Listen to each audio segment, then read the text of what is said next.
Hi everyone. Thanks for taking the time to view my presentation. This is a topic that I went into not knowing a whole lot about, which is exactly why I chose it. And what I'm addressing today is domestic violence among individuals with disabilities. So first, I think it's important we need to define what does disability actually mean. So the Americans with Disabilities Act, or the ADA, defines disability as an individual who has a physical or mental impairment that substantially limits one or more major life activities, an individual who has a history or a record of such impairment, or is perceived by others as having such an impairment. Substantially limits. So this is a term that is interpreted pretty broadly, but it's definitely something that is worth pointing out. It's not meant to be this demanding standard, but not every condition will meet the standard of having substantial limits or giving substantial limits on an individual. So an example would be like someone who has a mild allergy to pollen. The definition also refers to major life activities. So these are the kind of activities that you would do every day. Some of these things include eating on your own, sleeping, speaking, breathing, being able to move independently. It includes cognitive functions like thinking and concentrating, sensory functions like being able to see or hear, and it also, major life activities refers to tasks like working or even being able to communicate or learn. Examples of disabilities include an individual who is blind or has low vision.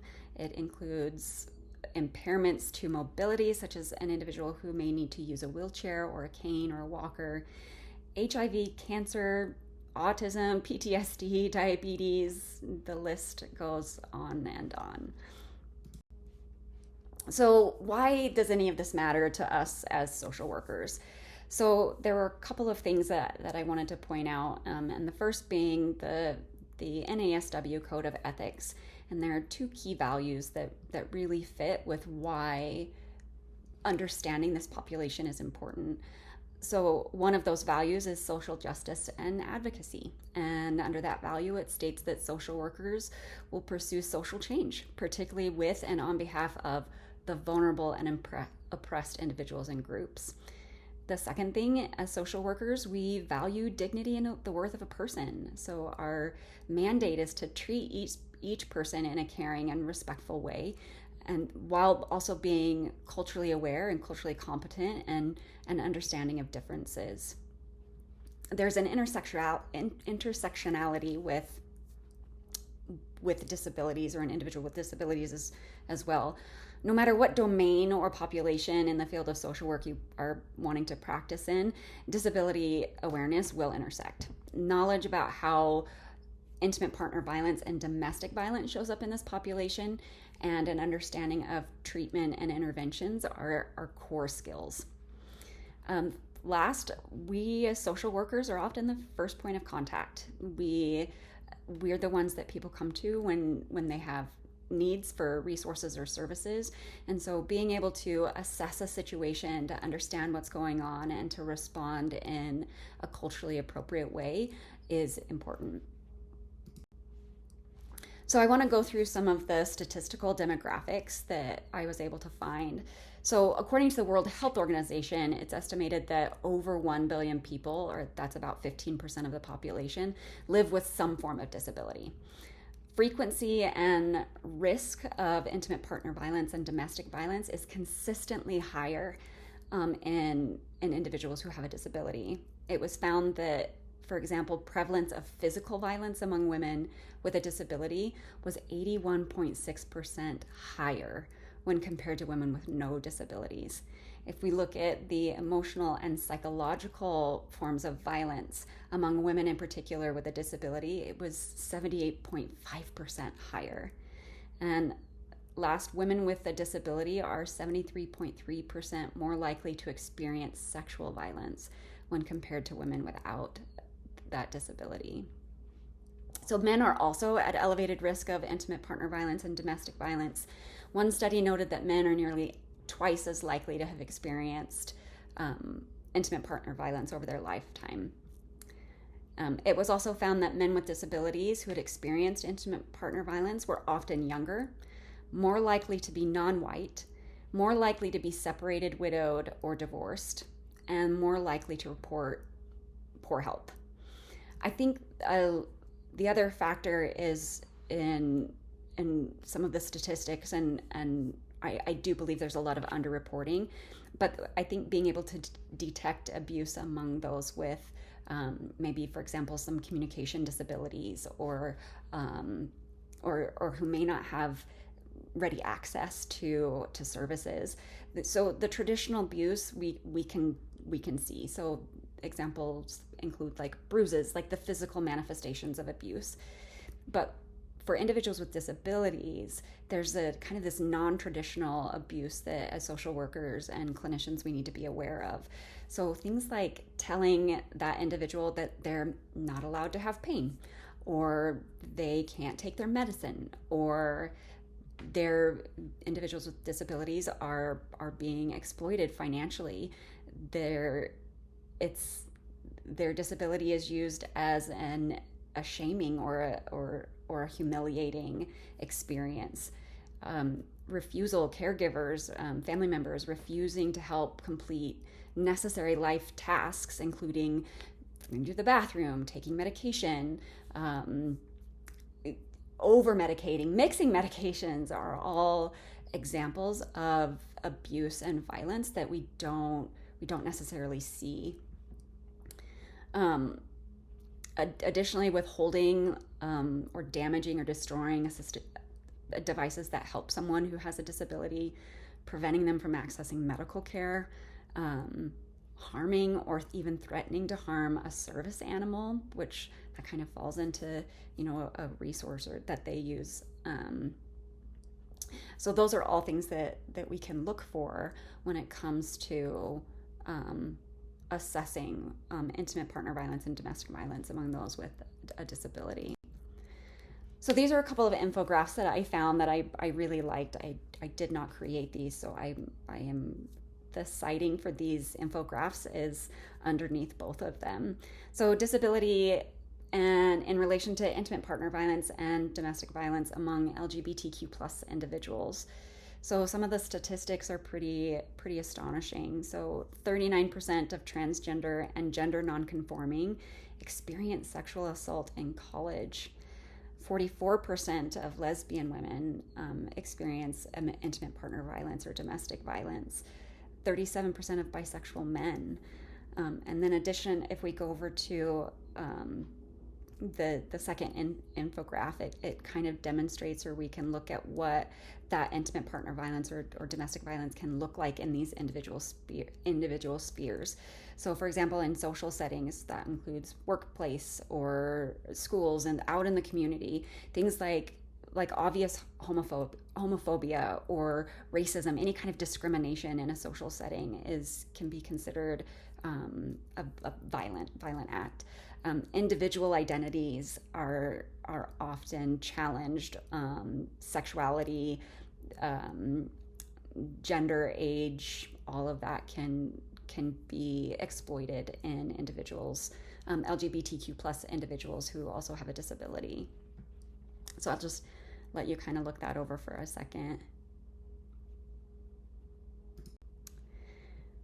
All right, so this was actually really interesting when I was looking for statistics and information on ethnic and racial minorities who have disabilities who also experience domestic violence or intimate partner violence. There was not a lot. Lots and lots of information on like men versus women, and even there was a significant amount of information and statistical data for individuals who are part of our LGBTQ plus community, but not a lot for racial minorities. This was kind of the best that I was able to find when it came to disabilities, but these aren't domestic violence or intimate partner violence statistics. But for example, 1 in 4 Black African Americans have a disability. Native American and Alaskan Natives, 3 in 10 have a disability. And then if we look at our Hispanic and Native Hawaiian or Pacific Islander population, 1 in 6 have a disability. So we talked about the statistics, especially among women, and the prevalence among women, just women in general, who have a disability, who experience intimate partner or domestic violence. I would imagine numbers are very similar, or statistics are very similar among these groups as well, but that's just an assumption. Some debates and controversies that are kind of coming up or have come up in kind of this realm. The issue or the challenge of guardianship. So guardianship is a legal process. A court appoints a responsible person to make personal or financial decisions for a minor or for someone who is deemed incapable of doing so on their own. But this is definitely something I think it was intended to help, but some of the repercussions, I don't think they anticipated. There's a wide spectrum, and I recognize it's difficult to establish continuity among all cases when it comes to establishing guardianship. But what we've found, or what research has found, is guardianship is often imposed without sufficient facts and evidence that support that. And that includes that the assumptions or the biases that we can sometimes have, that those who have a disability are unable to make their own decisions. And last, courts, as we all know, resources are limited, but courts in particular lack the resources to monitor guardianships. So oversight is limited. And what happens here is this often leads to financial exploitation and increases the risk of intimate partner and domestic violence. So relevant policies related to this population. We have the Americans with Disabilities Act, and this act or law prevents discrimination against individuals with disabilities in a variety of life domains, including in employment or job situations, state and local governments, transportation providers, public businesses, commercial facilities. There are laws that govern how these bodies need to accommodate or provide accommodation for those with a variety of disabilities. Second, we have the Family Violence and Prevention Services Act. So under the direction of, and it's funded through, the U.S. Department of Health and Human Services, it was enacted in 1984. It was an amendment to the Child Abuse Prevention and Treatment Act. What this act does is it supports services, temporary shelter and services for survivors and even children exposed to domestic or teen dating violence. Unfortunately, there's not enough oversight to determine how accessible the services provided are, and accessible to individuals who aren't able to get themselves to these shelters or to these resources. And there's not a lot of oversight as far as assessing even for hidden intimate partner or domestic violence.